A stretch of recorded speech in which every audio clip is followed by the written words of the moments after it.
kita sedang ada di dalam Museum Tsunami Aceh. Kalau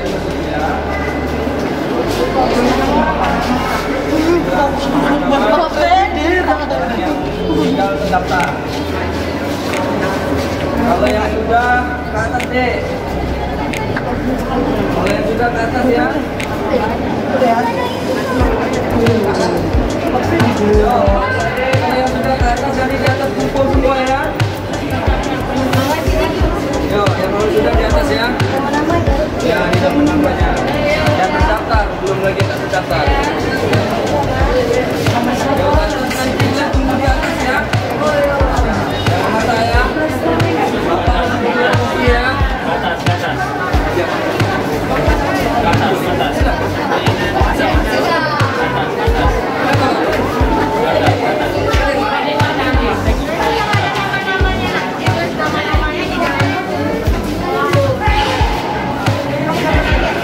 Nah, jadi teman-teman, ini salah satu ruang namanya ruang sumur doa.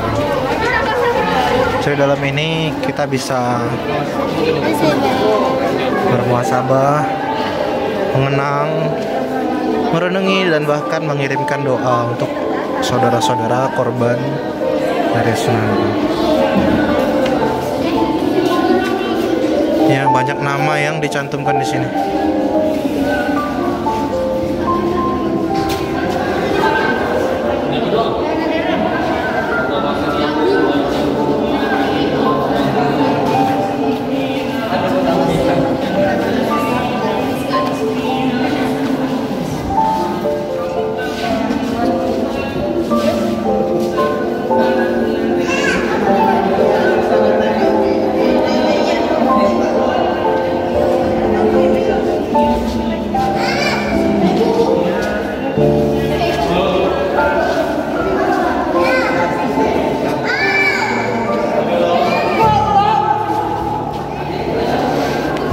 Baik, mungkin dalam kesendirian, dalam keheningan kita bisa merasakan apa namanya,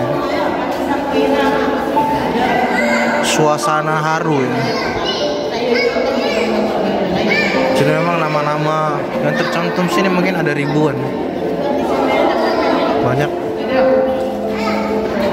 Dan ini menjadi muhasabah untuk kita semua bahwa cukuplah musibah yang menimpa Kota Banda Aceh pada 2004 lalu adalah bagian dari pembelajaran untuk kita.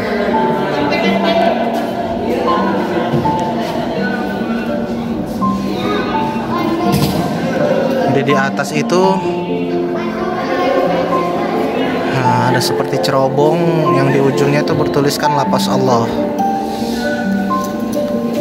Jadi seolah-olah monumen ini berbicara bahwa nama-nama ini sudah kembali ke hadapannya Allah.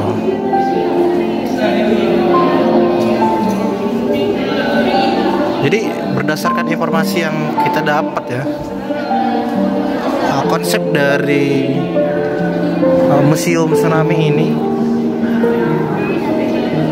merupakan salah satu ide atau rancangan dari Gubernur Jawa Barat, yaitu Ridwan Kamil, yang mana memang beliau merupakan seorang arsitek ya, arsitek bangunan. Dan memang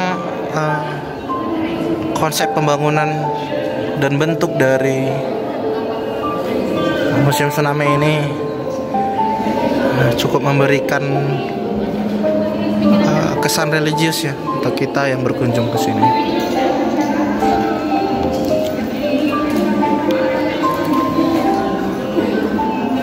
Teman-teman, kita lanjut menyusuri Museum Tsunami. Nah, kita akan melewati semacam terowongan melingkar. Nah, kita masuk ke ruangan berikutnya.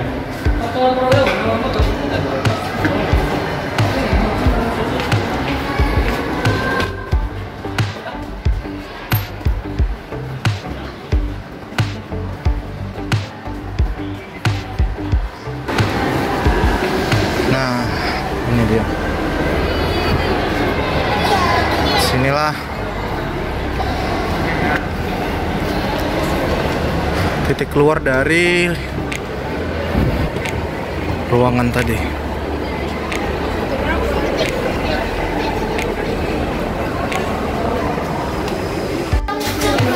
Nah, ternyata sebelum kita meninggalkan lokasi museum, kita diberi kesempatan untuk nonton bareng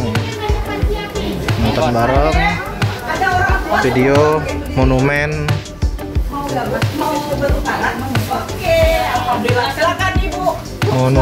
tsunami, momen terjadinya bencana tsunami.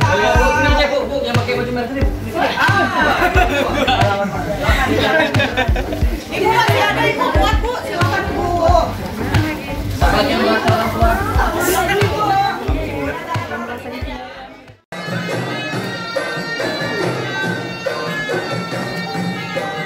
Inilah bumi Aceh yang pada tahun 2017 berpenduduk 5 juta orang. Aceh dikenal dengan nama Serambi Mekah yang terletak di ujung utara Pulau Sumatera sekaligus provinsi paling barat di gugusan kepulauan Indonesia.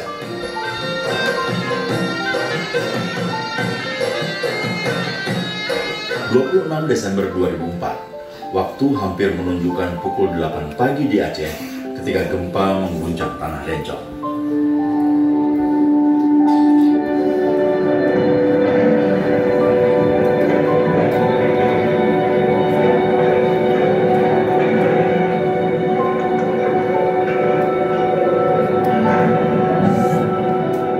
Goncangan gempa dirasakan hingga 8 menit dan merobohkan sejumlah bangunan di Banda Aceh.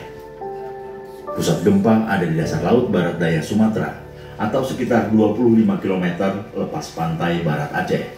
Kekuatannya tidak kurang dari magnitudo 9,1.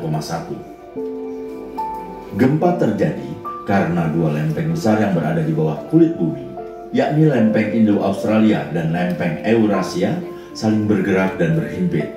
Ini yang menyebabkan gempa juga dirasakan mereka yang tinggal di pantai barat semenanjung Malaysia, Thailand, pantai timur India, Sri Lanka, Maladewa, bahkan sampai pantai timur Afrika, meski dengan kekuatan yang berbeda-beda. Di Indonesia, gempa paling kuat dirasakan mereka yang mendiami Provinsi Aceh dan Sumatera Utara.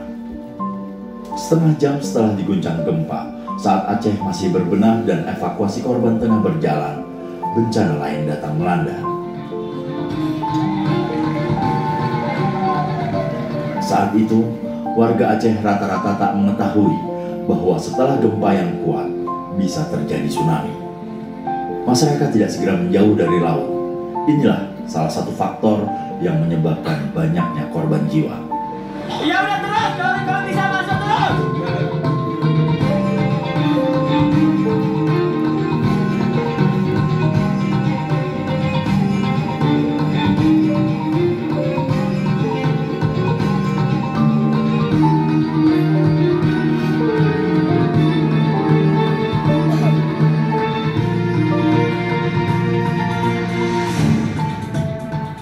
Saya berinisiatif untuk menaik pohon asam ini dengan bertumpu kepada tangan kiri, di mana sebelah kanan saya karena memegang kamera. Kami naik ada 4 atau 5 orang di atas ini. Di Banda Aceh, tinggi tsunami rata-rata antara 10 sampai 12 meter. Dalam sekejap, air laut telah mengubah wajah Banda Aceh.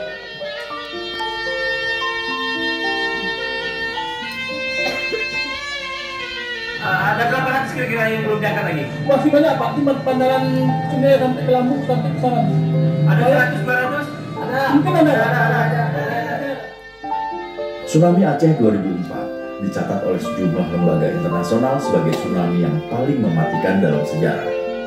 Setidaknya 281.000 orang di tepian Samudra Hindia tewas atau hilang. 221.000 diantaranya ada di Indonesia. Di Provinsi Aceh, korban terbanyak ada di kota Banda Aceh dengan jumlah 78.417 orang meninggal dunia.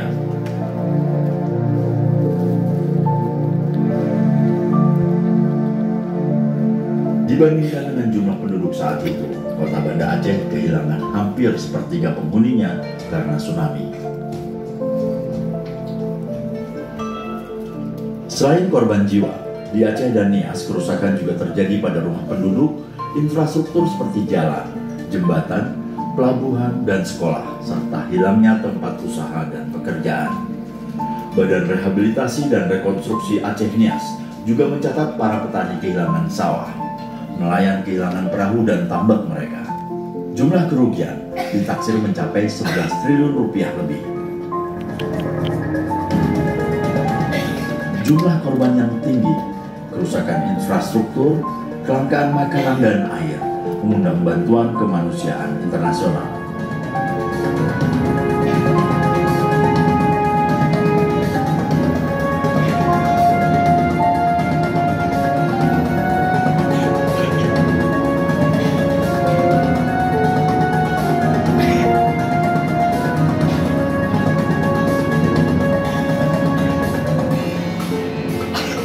Sampai dengan hari 40 pasca tsunami, hubungan transportasi darat antara Kabupaten Aceh Besar dengan Kabupaten Aceh Jaya masih terputus total. Akibatnya, pengiriman sembako kepada pengungsi dan warga terpaksa dilakukan lewat laut dan lewat udara. Dari kaki Gunung Gurute, Munir Nur dan Delpis melaporkan.